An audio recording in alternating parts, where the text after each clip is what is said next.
Dr. Rafael Sandi é juiz de direito no estado de Santa Catarina há 13 anos. Já exerceu a judicatura nas comarcas de Mafra, Itaiópolis, Rio Negrinho, São Bento do Sul, Brusque, São João Batista, Ituporanga, Ceará, Curitibanos e Chapecó. Atualmente é juiz de direito de entrância especial responsável pela vara de execuções fiscais municipais e estaduais da comarca da capital. É também juiz suplente da primeira turma de recursos, com sede em Florianópolis. Acumula ainda as funções de membro da diretoria da Associação dos Magistrados Catarinenses, AMC, graduação em Direito pela Universidade Federal de Santa Catarina, especialista em Ciências Jurídicas pela Universidade Cândido Mendes, do Rio de Janeiro, e é professor convidado na Escola Superior de Magistratura do Estado de Santa Catarina, ESMESC, e também na Academia Judicial do Tribunal de Justiça de Santa Catarina. Ele abordará, na oportunidade, o judiciário e as ações de execução fiscais ou fiscal e penal por crimes tributários. Fique à vontade, doutor. Boa tarde a todos. Depois do almoço e com um dia como está fazendo hoje em Florianópolis, não é fácil. Então, os guerreiros que estão aqui, farei de tudo para que mantê-los realmente atentos e passar o maior número de informações que realmente sejam úteis para os trabalhos. Eu renovo meus agradecimentos aos presidentes da FENAFISCO e Sindifisco, e em seus nomes aos demais, por esse honroso convite. E de manhã eu fiz esse agradecimento e disse que a Associação dos Magistrados estava à disposição, até porque nós já imaginávamos que ia ser um sucesso o evento. Depois das palestras de manhã, é uma certeza que, com certeza, nós teremos aqui resultados concretos. E o nosso presidente da associação solicitou que, se fosse possível, no final dos trabalhos, que fosse encaminhada a nossa associação as conclusões, porque tenho certeza absoluta que muitas delas serão encampadas pelas associações, tanto catarinenses quanto brasileiras, para que nós possamos brigar juntos no Congresso Nacional pela aprovação, já que estamos todos no mesmo barco.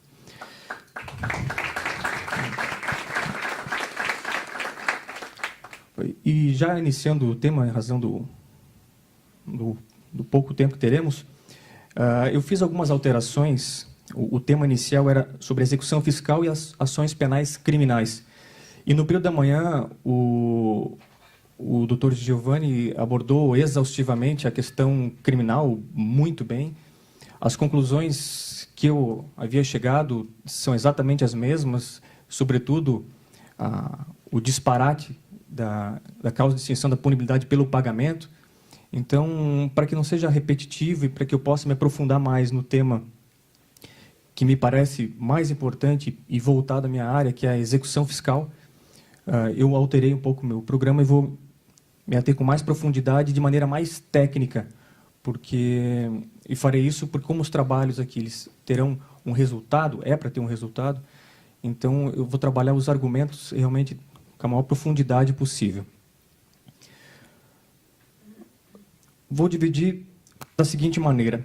No primeiro momento, quero colocar para os senhores muito claramente qual é a situação do judiciário em relação ao quadro de processos, enfatizando a situação das execuções fiscais. O cenário difícil, caótico que a gente vive e a necessidade urgente de mudanças. E, num segundo momento, então, vou partir para sugerir e fazer propostas para que sejam discutidas pelos senhores ao longo dos trabalhos. Há apenas 11 anos, não havia uma estatística nacional em relação ao número de processos judiciais, tampouco sobre os orçamentos dos tribunais ou a quantidade de magistrados e servidores no Brasil. Com o objetivo de proporcionar dados confiáveis para aprimorar o planejamento da justiça, bem como para dar transparência perante a população, só em 2004, o Supremo Tribunal Federal publicou o primeiro relatório chamado Justiça em Números, com base nas informações do ano anterior, de 2003. Essa pesquisa, assumida pelo CNJ no ano seguinte, tornou-se hoje o principal instrumento de gestão do poder judiciário. Ou seja, todas as políticas do judiciário hoje são com base nesses relatórios do Justiça em Números. E quem tiver interesse, esses dados são públicos e facilmente acessáveis pela página do Conselho Nacional de Justiça. E no último relatório de 2015, com os dados de 2014, apontou-se que existem no Judiciário em tramitação 99,7 milhões de processos. Mantida essa média de crescimento anual de 3,4%, devem ter tramitado em 2015 mais de 103 milhões de processos na justiça brasileira. Na média, significa um processo para cada 2 brasileiros. Como em cada processo atuam pelo menos 2 partes, pode-se dizer que há processos para toda a população participar.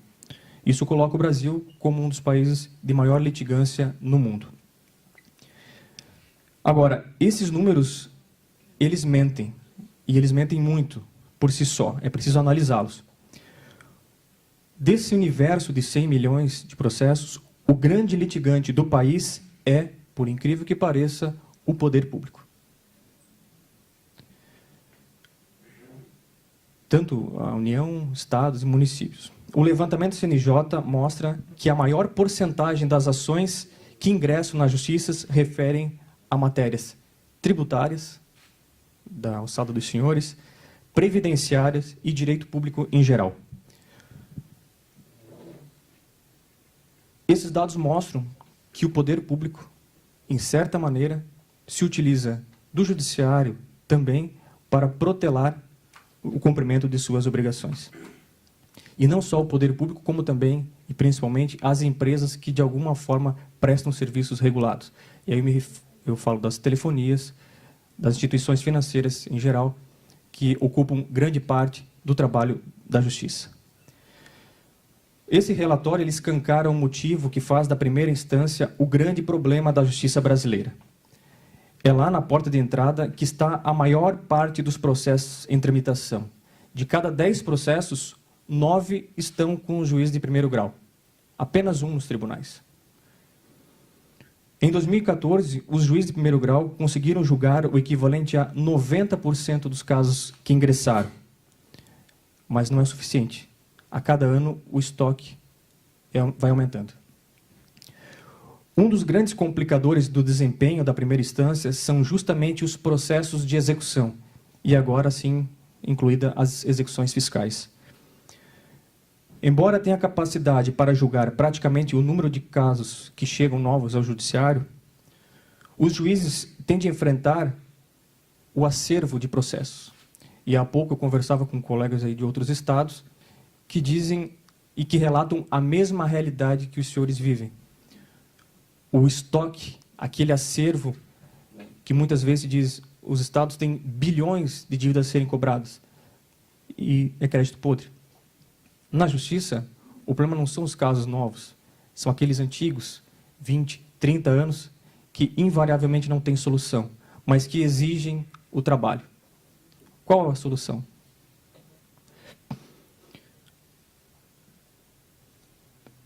Então, são quase 40 milhões de processos de execução à espera de uma solução, muitas vezes impossível. E são 2 as razões, principalmente a dificuldade em localizar o devedor e, se localizado, a existência de bens penhoráveis. Esses são os problemas da execução. Localizar o devedor, identificá-lo e bens penhoráveis. Bom, não é necessário ser especialista na área para se constatar, então, sem qualquer dúvida, que o cenário é muito grave quanto à ineficiência da cobrança da dívida ativa de todos os entes da federação. Intuitivamente surge a seguinte pergunta: o que fazer? A Associação dos Magistrados Brasileiros, em razão dessa realidade, lançou um movimento nacional chamado Não Deixe o Judiciário Parar. Quem tem acompanhado na mídia, tem sido lançado essa campanha, uma campanha nacional, em que foi lançado um placar da justiça, uma espécie de processômetro. Tem o impostômetro, eu vi o sonegômetro, agora tem o processômetro. E quem quiser, eu consultei ele ontem à noite, o índice de ontem à noite, existem hoje 108 milhões de processos na justiça. E crescendo. E o que é pior, desses 108, 40% não deveriam estar na justiça. 40% desse trabalho não deveria estar na justiça. Quem tiver também mais interesse são dados muito interessantes, e quem tiver interesse, a página da associação da AMB, amb.com.br, poderá obter lá mais informações. Enfim, o que fazer? Quais são as perspectivas, então, para a execução fiscal no Brasil?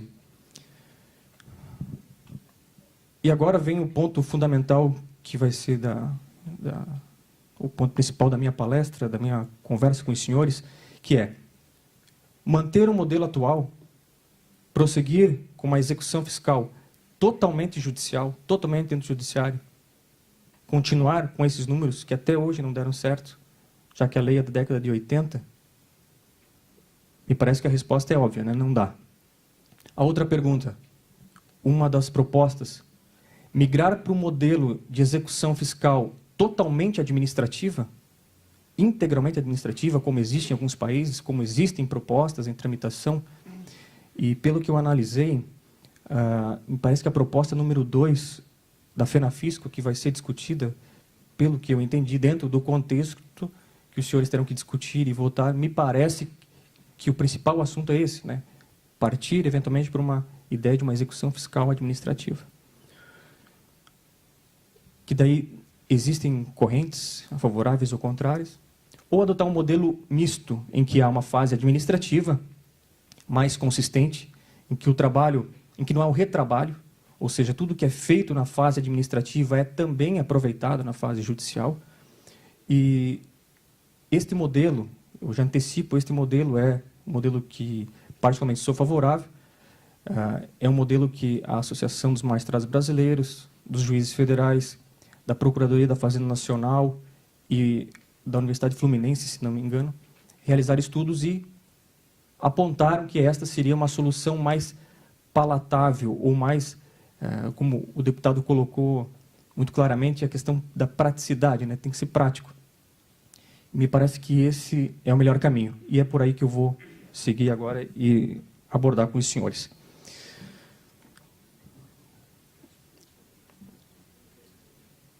Há algum tempo, a Procuradoria da Fazenda Nacional propôs um anteprojeto de lei da chamada execução fiscal administrativa. Diversas entidades e órgãos já discutiram esse assunto em seminários a respeito de qual seria o melhor modelo. O tema é bastante polêmico. Os juízes, em sua grande maioria, são contrários à instituição pura e simples da execução fiscal administrativa no Brasil, pois entendem que não é, de maneira alguma, a panaceia para resolver todos os graves e históricos problemas envolvendo a cobrança da dívida ativa. E mais adiante eu vou abordar com mais detalhes esses argumentos. Esse assunto surgiu quando, na época, o Dr. Inácio Adams encaminhou para o Ministério da Fazenda essa proposta. Eu tenho essa proposta aqui, eu não sei se todos os senhores já tiveram acesso, se isso será abordado depois, mas é muito interessante os dados, os números que são apresentados.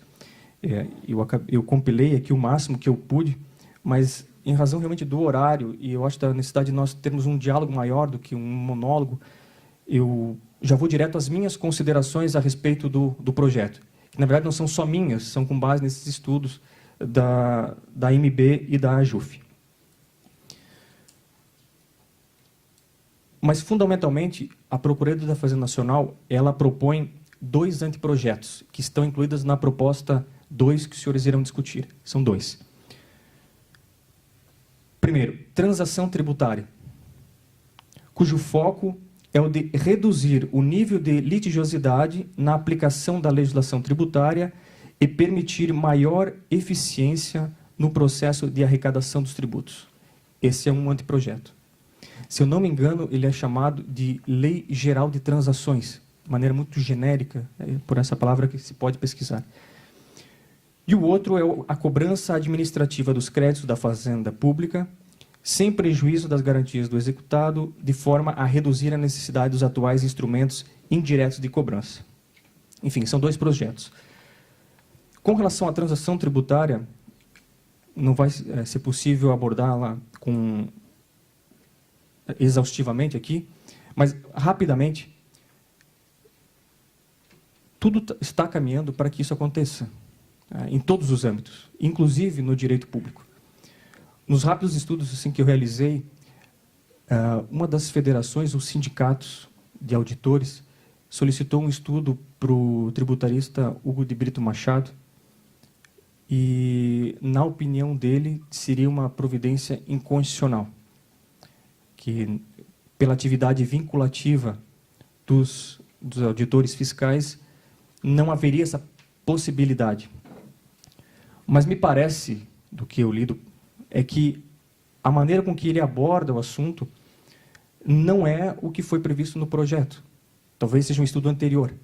Porque esse projeto ele prevê que esse assunto seja tratado juntamente com a Procuradoria Fiscal, com órgãos administrativos, com instâncias administrativas de discussão, ou seja, há realmente um processo administrativo tributário, com as consequências que devem ter, com a responsabilidade que deve ter, para aí sim, na hipótese de inexitosa, ir para a via judicial.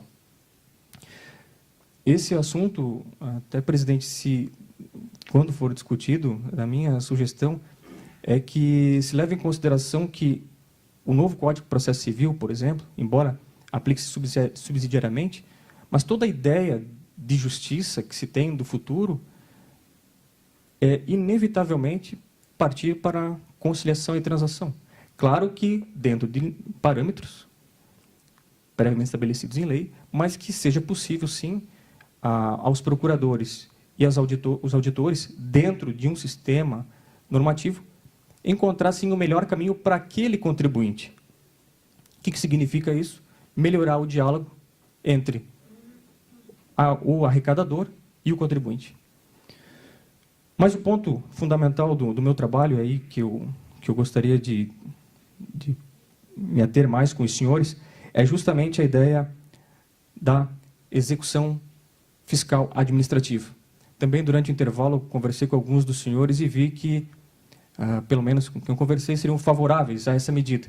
Como eu falei, e adianto, eu tenho algumas razões, com base nesses estudos, para dizer que o melhor modelo não é o outro extremo, mas sim um modelo misto. E eu afirmo isso porque, quando se fala de uma execução fiscal exclusivamente administrativa, e se cita como exemplo a França, né?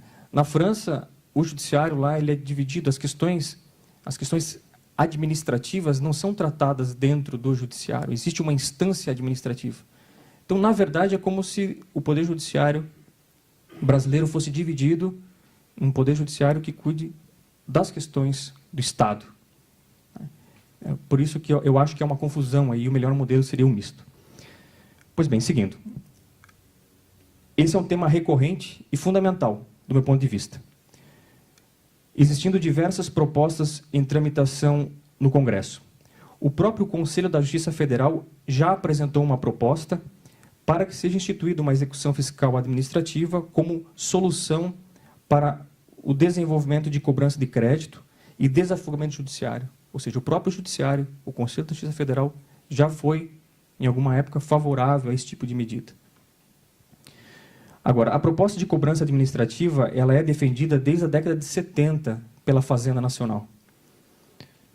Agora, todas as vezes que foi posta em debate, sempre foi rejeitada por ampla maioria da comunidade jurídica, seja por razões jurídicas, seja por razões de ordem técnica.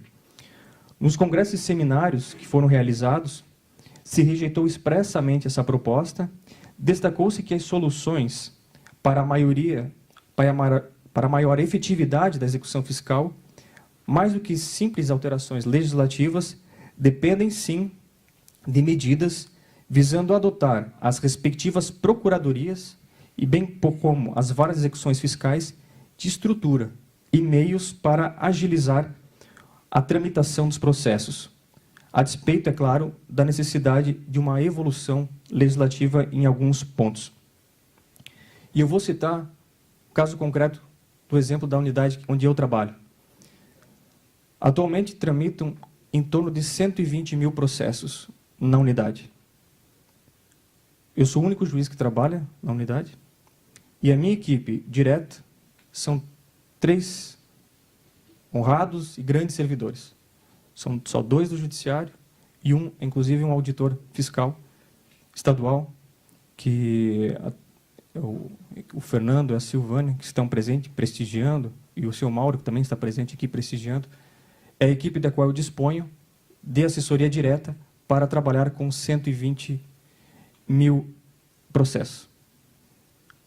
Ou seja, é muito mais fácil, parece, continuar aumentando as alíquotas de impostos, né, do que se investir numa estrutura onde só o município de Florianópolis tem, estima-se, mais de R$1 bilhão para receber. Se não for tudo, mas grande parte disso é uma verdadeira fortuna. O Estado, até onde eu sei, são 12 bilhões, né, me parece que é isso, o Estado de Santa Catarina. E as nossas estruturas são péssimas, né, de trabalho, não só das varas, como também das procuradorias fiscais, que acabam não tendo estrutura para dar vazão. Então, se não a principal causa de tantos processos parados na execução, é a falta realmente de vontade e incentivo de estruturar as unidades para a cobrança efetiva, e não propriamente de um sistema deficiente. Quem conhece a realidade da execução fiscal sabe que a paralisação dos processos executivos se deve, sobretudo, à falta de citação do devedor, que se encontra em lugar incerto e não sabido, ou à ausência de indicação pela parte exequente dos bens penhoráveis, causando aquilo que é chamado de taxa de congestionamento de 80% das execuções. De cada 10 execuções, só 2 são cobradas. Um cálculo otimista. É muito ruim, muito ruim.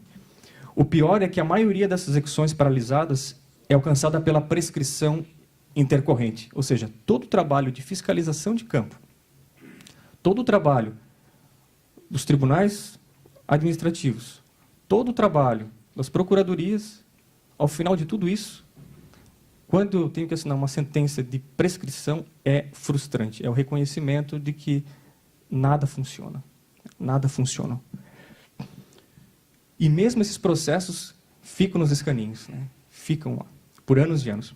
O resultado é que devedores saudáveis do ponto de vista financeiro e de quantias consideráveis continuam se beneficiando, cujos processos ficam escondidos entre os milhares fadados ao insucesso, pela falta de um critério de classificação dos créditos tributários inscritos em dívidas ativas.